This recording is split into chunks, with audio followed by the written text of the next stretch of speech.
if you like Striders, you won't be disappointed with this one. At least I don't think you will be. I'm very, very excited about this. I haven't picked up a Strider in a while because, frankly, nothing's really excited me in the Strider world lately until I saw one of these, and I was able to score one of these on the secondary market. Couldn't get it at the drop because, you know, Strider drops be wild. But I got one now. I got it on the secondary market, and it didn't cost me an arm and a leg. I mean, let's see how hard this will be to get open here. We've got your usual nice packing that people are doing nowadays. Making sure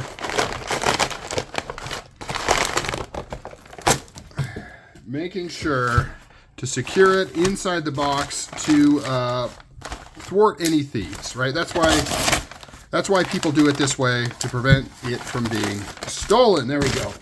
Now we got it. Now we have got it here. So let's go ahead and dig into this thing if I can find the there. All right, almost there. Almost there. The joys of unboxing, live unboxing videos. Here it is, SNG Lego in the Digicam with the HC Ghost stripes. All right, it takes me a minute to think of the full name of this thing because, you know, Striders be having all these crazy finishes and things, and it can be kind of tricky to remember it all. So let's walk through it. All right. Whoa. Get my head together. Get my head together. Lots to talk about here. So this is a different grind than what we've typically seen from Strider. So this has a lower grind than the full flat grind, but it's not a hollow grind like the 3/4. And then it's got this big swedge on the top. I believe they're calling this spear point, even though I swear they used to call the old grind spear point as well. So it does get a little bit confusing on that. We have MagnaCut US right here.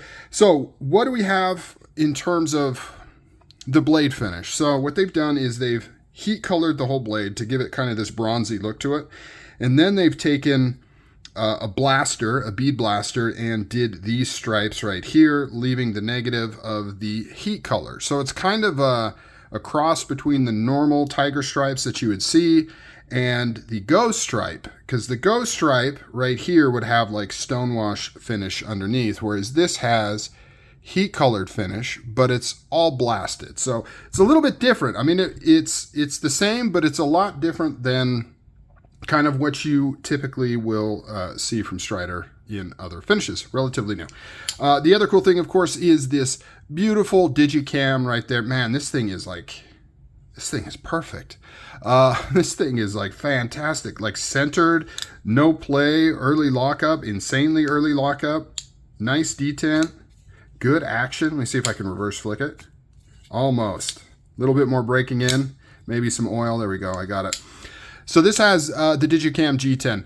I love Digicam G10. It's basically natural G10, so it has that kind of iridescent green coloration there.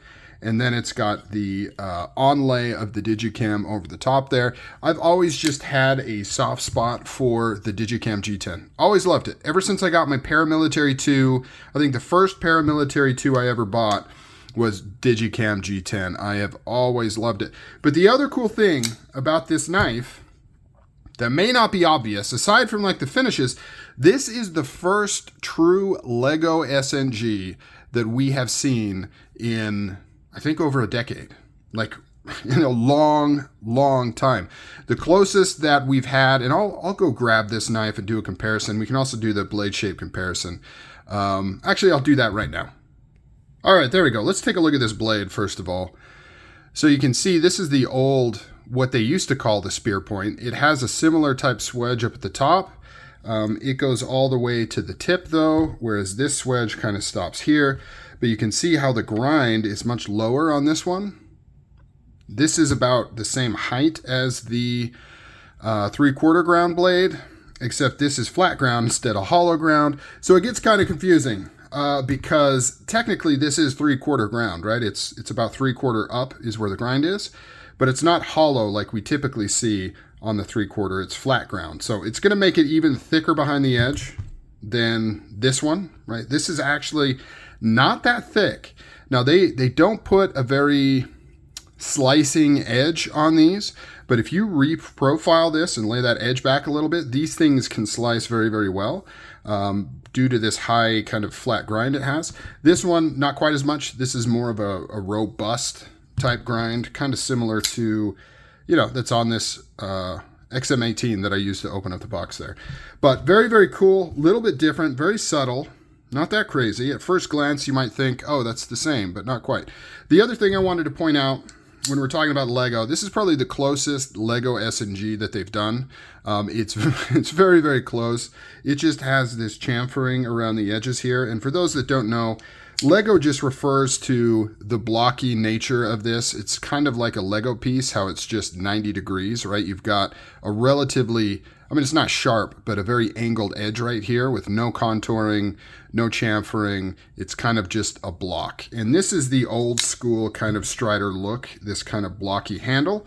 This is the closest we've had in probably about a decade, but even this isn't quite as Lego-y as Lego can be because of all the chamfering around it. And I believe it might be slightly contoured on that G10 too. It's hard to tell, but I think it might have a little bit of a contour to it. So technically not Lego. This is the first real Lego knife that we've had in the SNG form. SMFs, we've had kind of redone Lego versions of the SMF in G10. That's been going on for a number of years, but not in the SNG. This one just does something for me. I couldn't pass it up. I really didn't have the money. I really didn't have the money, but this came up for sale and I could, like, this is the one. Like, I would take this over just about any other configuration that's come out recently. I really like the combination of the heat color with the ghost stripe. I mean, even if this, I wouldn't even necessarily consider this ghost stripe. To me, this is basically regular tiger stripe, but instead of black oxide, it's got heat colored, and then they blast over the top of it. But I think it is considered ghost stripe. Maybe I'm wrong. But looks really, really cool. A little bit different, but similar. Absolutely love it. And of course, this camo G10 here, just can't beat that. I don't know, something about it. I've got a old school Medford Praetorian that has this Digicam G10 as well. And like I said, my old paramilitary 2 from like a million years ago, my ride or die Para 2 that I love to death. I don't even know what happened to it. I think I lost it or gave it away or something. It's on the list for me to pick up again for that kind of nostalgia reason. But what do you guys think of this SNG? Do you think it's as cool as I think it is? And the fact that it's like a perfect specimen just makes it all the better. All right, guys, I'm out. Talk to you later.